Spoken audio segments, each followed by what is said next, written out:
The United States informed us they will be imposing 25% tariffs on Canadian exports to the United States and 10% on Canadian energy. A decision that, should they elect to proceed with, should take effect on Tuesday, February 4th. Tonight, first, I want to speak directly to Americans, our closest friends and neighbors. This is a choice that, yes, will harm Canadians, but beyond that, it will have real consequences for you, the American people. As I have consistently said, tariffs against Canada will put your jobs at risk, potentially shutting down American auto assembly plants and other manufacturing facilities. They will raise costs for you, including food at the grocery stores and gas at the pump. They will impede your access to an affordable supply of vital goods crucial for U.S. security, such as nickel, potash, uranium, steel, and aluminum.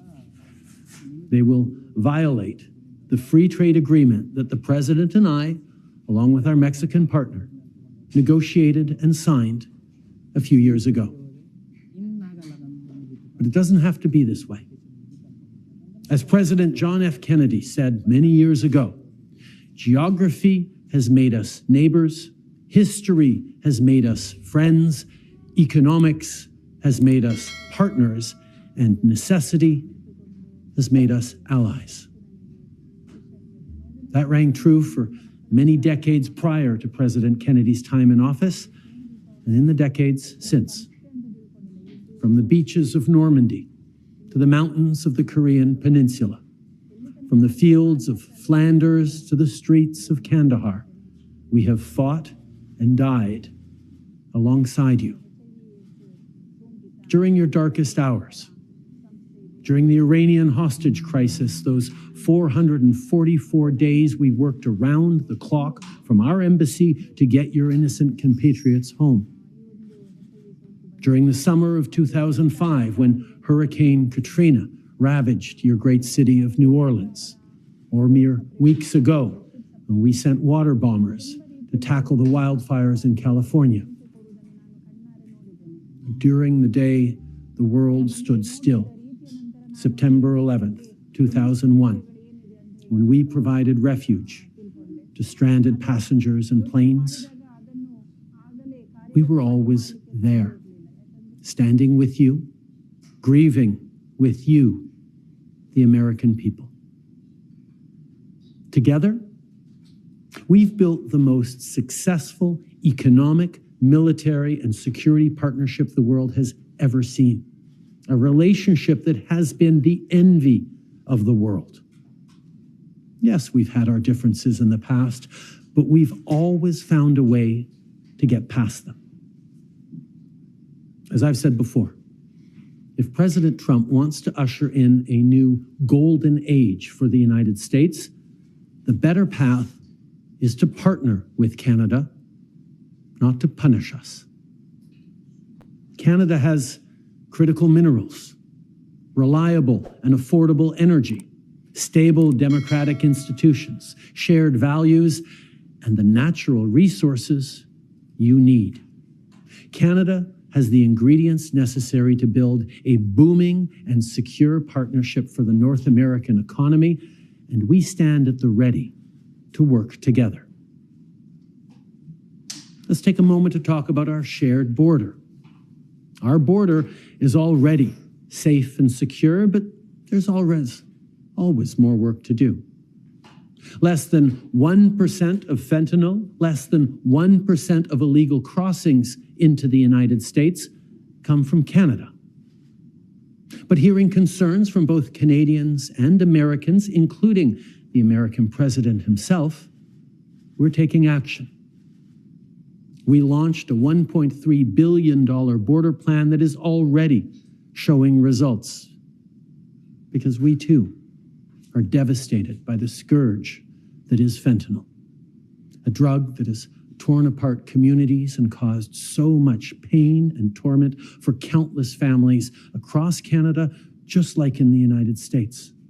A drug that we too want to see wiped from the face of this earth. A drug whose traffickers must be punished.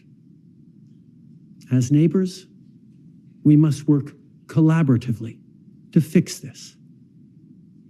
Unfortunately, the actions taken today by the White House split us apart instead of bringing us together. Tonight, I am announcing Canada will be responding to the U.S. trade action with 25% tariffs against $155 billion worth of American goods.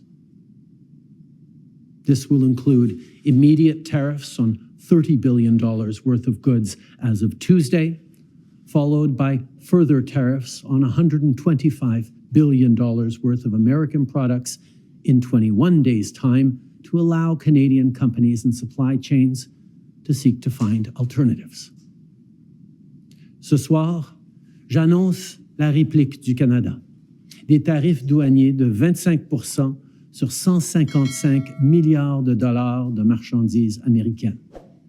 Dès mardi, 30 milliards de dollars de produits américains vont être touchés par ces tarifs et dans 21 jours, pour donner le temps aux compagnies canadiennes de trouver des options alternatives, ce sera le cas pour 125 milliards de dollars de marchandises de plus. Like the American tariffs, our response will also be far-reaching and include everyday items such as American beer, wine, and bourbon, fruits and fruit juices, including orange juice, along with vegetables, perfume, clothing, and shoes.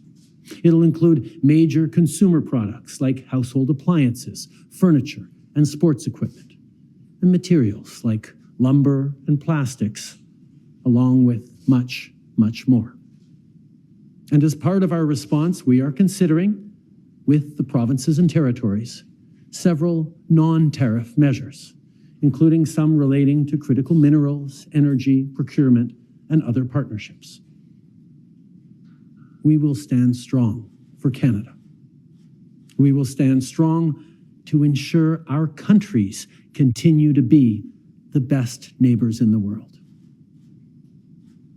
With all that said, I also want to speak directly to Canadians in this moment. I'm sure many of you are anxious, but I want you to know we are all in this together. The Canadian government, Canadian businesses, Canadian organized labor, Canadian civil society, Canada's premiers, and tens of millions of Canadians from coast to coast to coast are aligned and united. This is Team Canada at its best. And now is also the time to choose Canada. There are many ways for you to do your part. It might mean checking the labels at the supermarket and picking Canadian-made products. It might mean opting for Canadian rye over Kentucky bourbon, or foregoing Florida orange juice altogether. It might mean changing your summer vacation plans to stay here in Canada and explore the many national and provincial parks, historical sites, and tourist destinations our great country has to offer. C'est le temps de choisir des produits d'ici et d'appuyer des entreprises d'ici. D'appuyer nos producteurs agricoles, nos manufacturiers, nos travailleurs, nos entrepreneurs, nos artistes. It might mean doing all of these things or finding your own way to stand up for Canada. In this moment, we must pull together because we love this country. We pride ourselves on braving the cold during the long winter months. We don't like to beat our chests, but we're always out there, waving the maple leaf loudly and proudly to celebrate an Olympic gold medal. On a notre propre identité, notre propre histoire et nos propres valeurs. Les Canadiens sont accueillants, ouverts, novateurs, ambitieux. On préfère régler nos disputes avec diplomatie, mais on est prêt à se battre quand c'est nécessaire. Canada is home to bountiful resources, breathtaking beauty, and a proud people who've come from every corner of the globe to forge a nation with a unique identity worth embracing and celebrating. We don't pretend to be perfect, but Canada is the best country on earth. There's nowhere else that I and our 41 million strong family would rather be. And we will get through this challenge, just as we've done countless times before, together. Thank you. Merci. Vive le Canada.